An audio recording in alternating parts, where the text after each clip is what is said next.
हम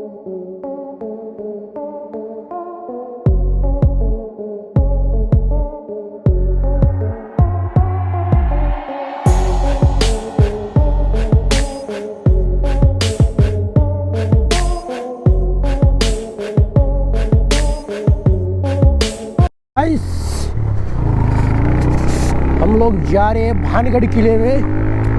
शानदार लग रही है गाइस, जैसे जैसे हम अंदर जा रहे हैं वैसे वैसे अंधेरा होता जा रहा है। हाँ ये बात थोड़ी देर में आप दिखने वाले हैं। हेलो दोस्तों, तो कैसे हैं आप सब। आई होप सब बढ़िया होंगे।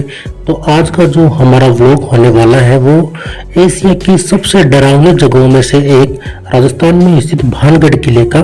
भानगढ़ किला वैसे तो अब खंडर हो चुका है, लेकिन अपने कुछ अजीबोगरीब घटनाओं की वजह से वो अभी भी चर्चाओं में रहता है।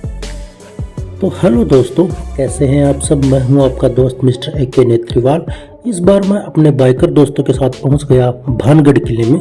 भानगढ़ किला राजस्थान के अलवर जिले में स्थित है। भानगढ़ किला अपनी भूतिया घटनाओं की वजह से हमेशा चर्चाओं में रहता है। इसी वजह से भानगढ़ किले में रात को जाना अलाउ नहीं है। रात मतलब 6 बजे के बाद में किसी को भी अंदर जाना अलाउ नहीं है। इसकी क्या वजह है, क्या घटनाएं हैं, क्या इतिहास है इसका, इसके बारे में हम चर्चा करेंगे वीडियो में आगे भानगढ़ किले में पहुंचने के।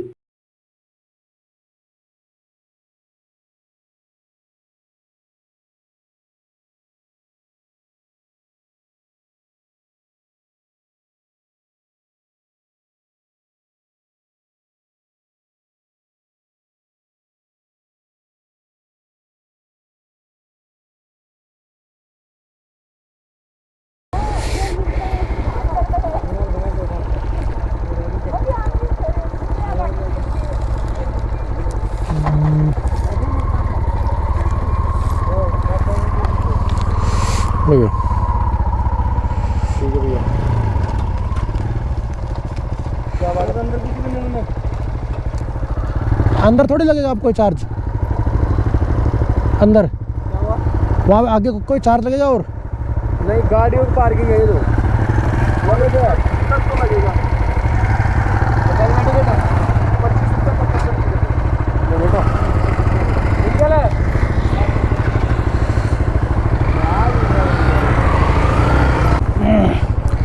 सर चलिए। तो गाइस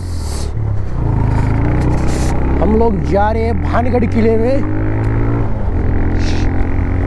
तो यहाँ पे बाइक की पार्किंग 20 रुपये। आगे किले के अंदर प्रवेश करने के लिए आपको पर पर्सन 25 रुपये देने होंगे। चलो वो भी दे देंगे, आगे चलते हैं।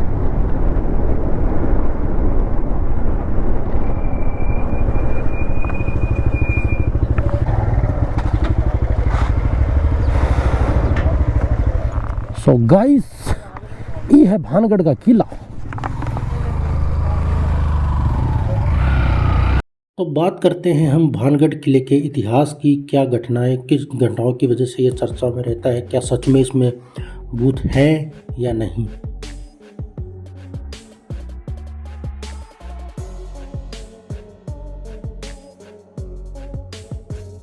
तो पहले हम भानगढ़ किले में प्रवेश करते हैं, जिसका हमें टिकट लेना पड़ता है 25 रुपये पर पर्सन के हिसाब से।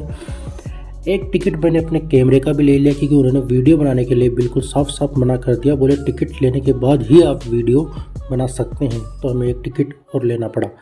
तो भानगढ़ के इतिहास की जब हम बात करते हैं तो इसके बारे में हमें 2 कहानियाँ सुनने को मिलती हैं। अब कौन सी कहानी सच है, कौन सी नहीं, इसका तो हमें पता नहीं, लेकिन हम दोनों कहानियों के बारे में बात करने वाले हैं। तो पहली कहानी के बारे में बात करें तो जब भानगढ़ किले का निर्माण हो रहा था, इसे 1583 ईस्वी में आमेर के राजा भगवंत दास ने बनाया था।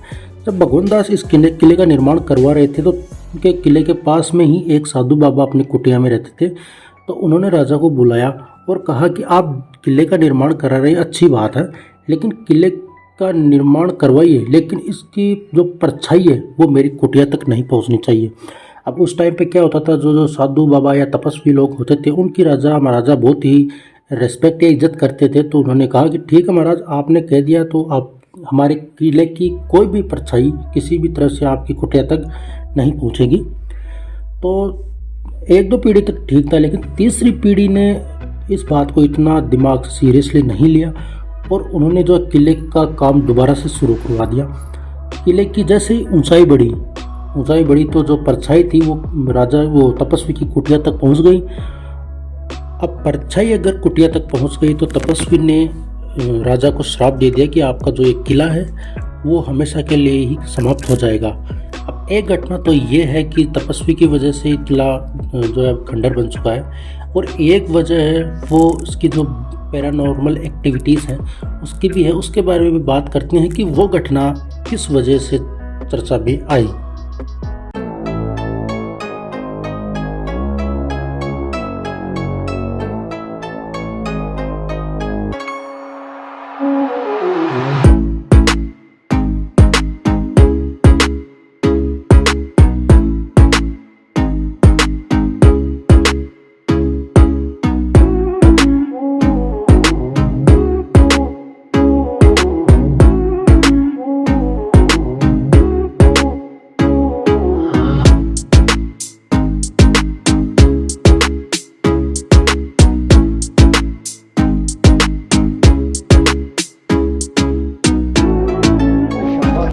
जैसे जैसे हम अंदर जा रहे हैं वैसे वैसे अंधेरा होता जा रहा है। हाँ, ये बात दिखने वाले हैं और वो भूत हमें।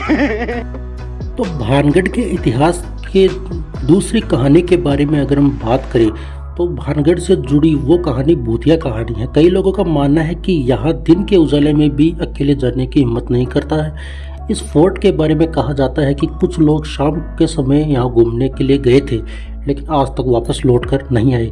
वहीं कुछ लोगों का मानना है कि इस फोर्ट के अंदर औरत के चिल्लाने, चूड़ियाँ तोड़ने व रोने की आवाज़ें सुनाई देती हैं। आसपास के लोगों का ये मानना है कि आज भी मतलब वो आवाज़ें सुनाई देती हैं। तो क्या वजह है, क्या घटना हुई थी, उस बारे में आगे हम बात करेंगे।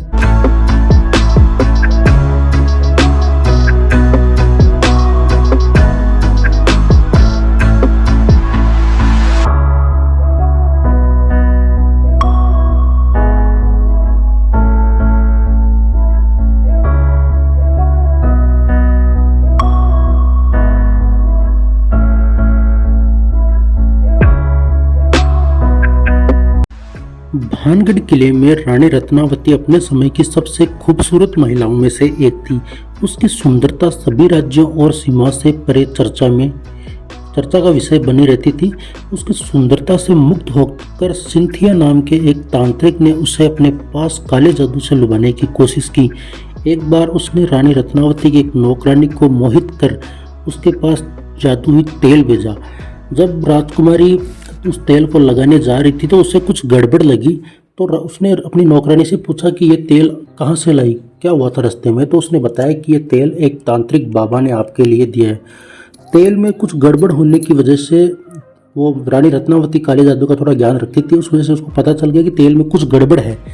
तो उस वजह से उस तेल को उसने एक पत्थर पर फेंका। जैसे ही तेल पत्थर पर गिरता है तो पत्थर लुढ़क कर उस तांत्रिक के ऊपर जाकर गिर जाता है, जिसके नीचे दबकर तांत्रिक सिंथिया की मृत्यु हो जाती है। लेकिन मरते मरते वह इस किले को यह श्राप दे देता है कि अगले 3-4 घंटों में एक किला है जो समाप्त हो जाएगा अपने आप ही। तो मतलब जो लोग किले से निकल गए बाहर वो तो निकल गए, जो अंदर रह गए वो दब के मर गए। उन्हीं की आत्माएं आज भी यहाँ पर भटकती हैं, ऐसा लोगों का, आसपास के लोगों का मानना है।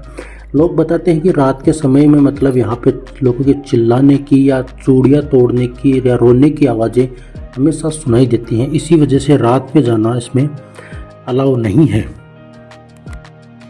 सूरज ढलने के बाद भानगढ़ किले में कोई नहीं जा सकता। इसकी वजह यही है कि यह किला एक भूतिया किला है। यहाँ पैरानॉर्मल एक्टिविटीज़ होती रहती है। नेगेटिव एनर्जी के कारण भी यहाँ शाम होने के बाद कोई भी प्रवेश नहीं कर सकता और न ही किले के अंदर घूमता है। आर्कियोलॉजिकल सर्वे ऑफ इंडिया ने भी शाम के समय किले में प्रवेश को लेकर प्रतिबंध लगा रखा है।